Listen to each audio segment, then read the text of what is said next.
Good morning, class. In previous lecture, we read about many characteristics of living beings. Now, we talk about some more characters of living beings.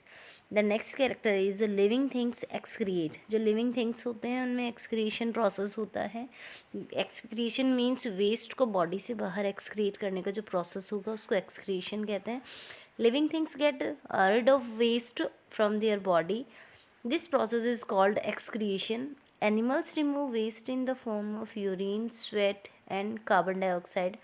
Some plants excrete waste such as latex, which is used to make gum and resins.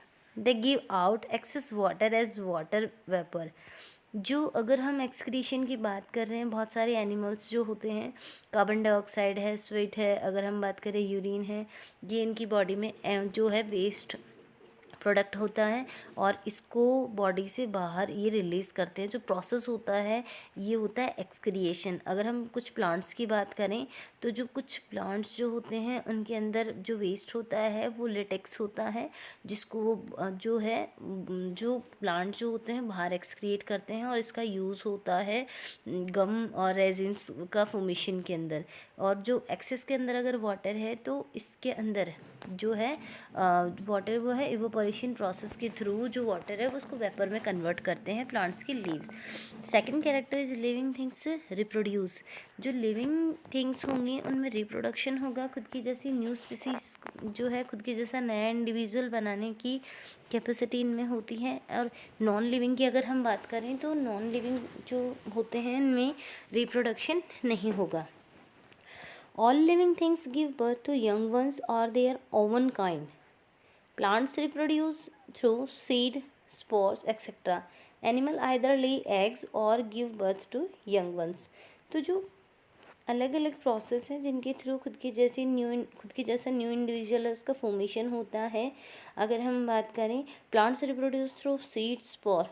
अगर plants हैं तो वो seeds के through और spores जो होते हैं उसके थ्रू इनके अंदर जो है न्यू इंडिविजुअल का फॉर्मेशन होता है.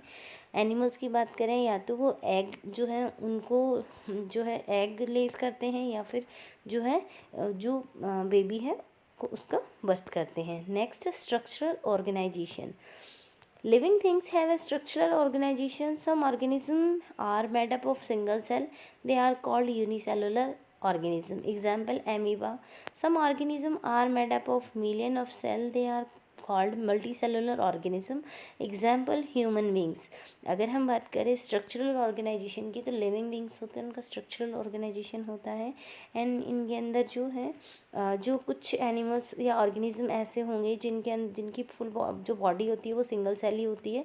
एंड दिस टाइप के जो एनिमल्स होंगे यूनिसेलुलर ऑर्गेनिज्म होते हैं. एंड सेकंड हम बात करते हैं मल्टी सेलुलर ऑर्गेनिज्म की. कुछ जो ऑर्गेनिज्म ऐसे होते हैं जिनकी बॉडी 2 और मोर सेल के कॉम्बिनेशन से फॉर्म होती है. कई सारी उनकी बॉडी में सेल्स होती हैं. तो इस तरह के जो ऑर्गेनिज्म होंगे वो मल्टी सेलुलर ऑर्गेनिज्म होंगे. Example of multi cellular organism is human being and example of unicellular organism amoeba, paramecium, Euglena. Next character of living beings is life and death.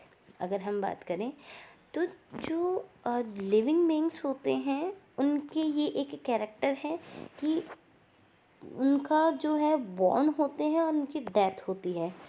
All living beings give birth to young ones, as grow old and finally die. This entire process from the birth of an organism to its death is called life cycle.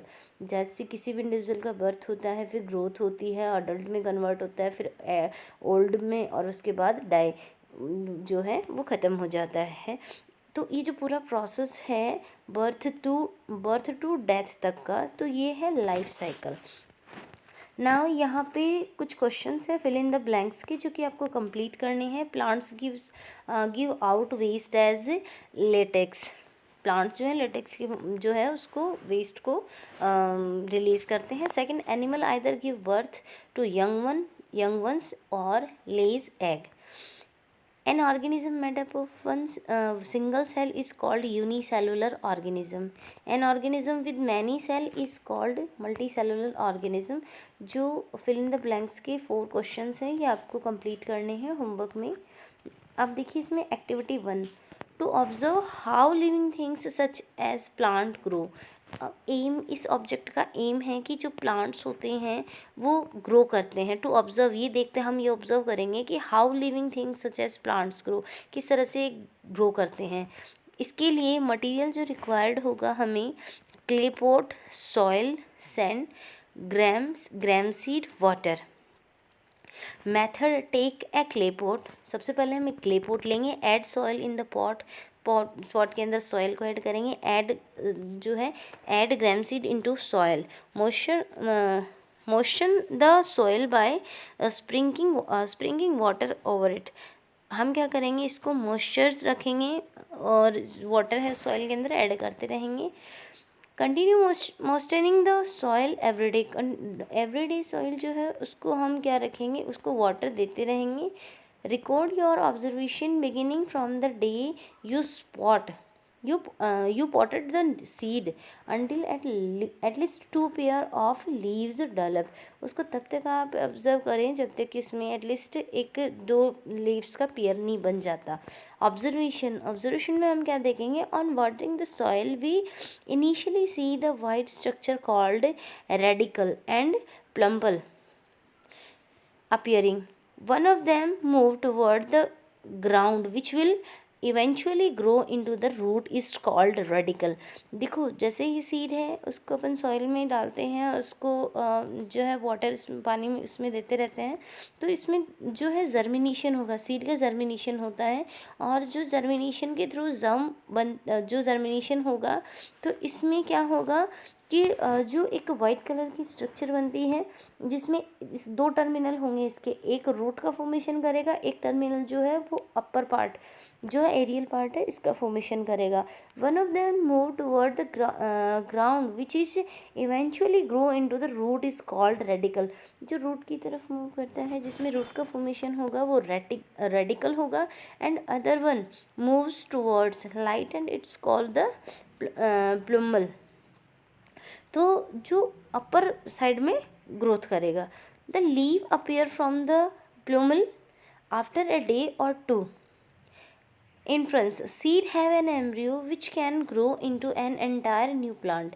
जो अब हम क्या result निकाल रहे हैं इस experiment से कि सीड जो होता है इसके अंदर जो है seed have an embryo, seed एक एम्ब्रियो है which can grow into an entire new plant, जो कि एक पूरा एंटायर न्यू प्लांट को ग्रो कर सकता है. Habitat, a habitat is a place where an organism survives, breeds and thrives naturally. Different animal and plant share the same habitat. Plants and animals that live on land are called terrestrial animal. They are said to be living in terrestrial habitat. जो organism जिस जगह पे वो रह रहे हैं, जहाँ पे उनमें ब्रिड्स होता है या रह रहे हैं नेचुरली, तो वो जो जगह होगी वो उनकी हैबिटेट होगी. Plants and animals that live on land are called terrestrial animal. जो कि ज़मीन पे रहते हैं, लैंड्स में जो रहते हैं एनिमल्स, प्लांट्स, वो टर्स्ट्रियल एनिमल और टर्स्ट्रियल प्लांट होते हैं. They are said to be living in a terrestrial habitat. जो तो उनका जो हैबिटेट होगा वो टर्स्ट्रियल हैबिटेट होता है. Thank you.